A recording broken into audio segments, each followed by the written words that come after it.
অনুপম এই জীৱন। ৰচনা আৰু পাঠ কৃতাঞ্জলি বৰ্মনৰ। খণ্ড 10।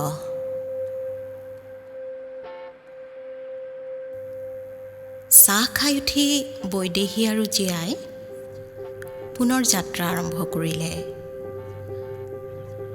ছয়গাঁৱৰ বজাৰ ৰোডেৰে অলপ সোমায়েই সিহঁতৰ গন্তব্যস্থান। ঘৰৰ বোৱাৰীগৰাকীয়ে আলহ উদহকৈ সিহঁতক বহুৱালেগৈ, খাবলৈ পানী দিলে। কাৰেণ্ট নাই বাবে বিচনী দুখনো দি গ'লহি। আইতাগৰাকীয়ে বৈদেহীক চিনি পাই বাবে আপোন যেনকৈ কথা পাতিলে। এইটো মাইৰ লগৰ আপী? হয় আইতা, মোৰ সৰুকালৰে বান্ধৱী। তাইৰ নাম জীয়া। জীয়াই নমস্কাৰ জনালে। দুইখাৰ ঘৰত আহিছা, বহ মাই। আজি পুৱাৰ পৰা কাৰেণ্ট নাই, গৰমে পাবি বাচা। ল'ৰাজন কিবা কামত ওলাই গৈছে। জীয়াই জালুকৰ খেতি চাবলৈ বিচৰাত বোৱাৰীগৰাকীয়ে সিহঁতক পাছফালৰ বাৰীলৈ লৈ গ'ল। তামোলৰ গছ প্ৰতিজোপাতে জালুকৰ গছ বগাই আছে। তাত থোপা থোপে জালুক ওলমি আছে। জালুকবোৰ কুমলীয়া হৈ আছে।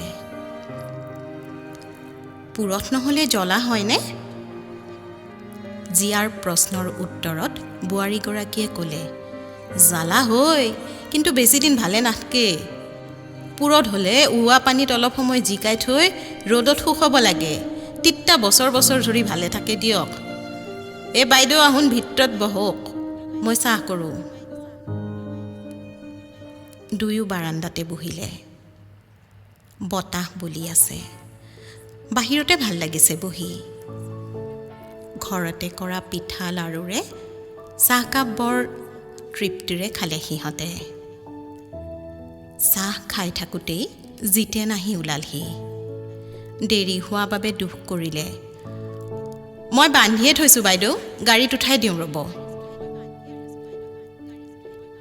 ভাত খাবলৈ বৰ জোৰ কৰিছিল তেওঁলোকে, কিন্তু আন এঘৰত সোমাব লাগিব বুলি কৈ সিহঁতে বিদায় ল'লে। উভতনি যাত্ৰাত জীয়াৰ গাড়ীখন জালুকৰ গোন্ধেৰে মলমলাই আছিল। সিহঁত পুনৰ আহি বিজয়নগৰ পালেহি। তাৰে বাওঁফালে সোমাই যোৱা ৰাস্তা এটাৰে গৈ জীয়াই কোৱা মানুহ ঘৰ পালেগৈ। সেইখিনি হালেগাঁও বুলি কয়। জীয়াৰ লগত নমস্কাৰ বিনিময়েৰে কথা পাতি গৃহস্থই আঠে বেঠে নি চৰাঘৰত বহুৱালেগৈ। বাৰাণ্ডাতে কেইবাগৰাকীও মানুহ লগ পালে। আমাৰ গাঁৱৰ প্ৰায় সকলো মানুহেই এৰি সূতা কাটে। আগতে চব সূতা হিচাপেই বেচা হৈছিল। এথেন ভাবছোঁ শাল দুখনমান পাতি এৰী কাপোৰ বওঁ। সেই কাপোৰৰ পৰা বেলেগ বেলেগ বস্তু বনাম। বাইদেৱে যদি দিহা পৰামৰ্শ দি সহায় কৰে মোৰ বাবে কামটো সহজ হ'ব। তেখেতৰ কথা শুনি জীয়াই ক'লে, মই নহয়, আপুনিহে মোক সহায় কৰিব।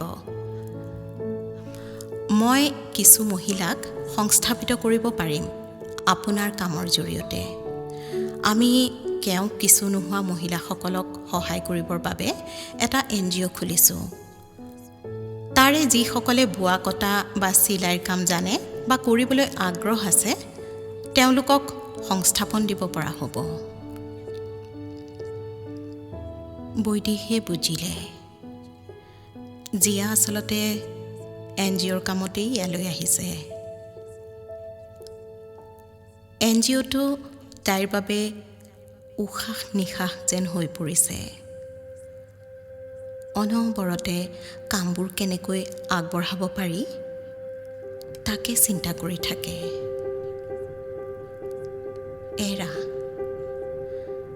তাই কিছুদিন কেৱল NGOৰ কামতে লাগিম বুলি ভাবিছিল যদিও পাৰা নাইগৈ। মাজতে অহা মচলাৰ অৰ্ডাৰ কেইটাই খেলি মেলি লগাই দিলে। তাইৰো উপায় নাই।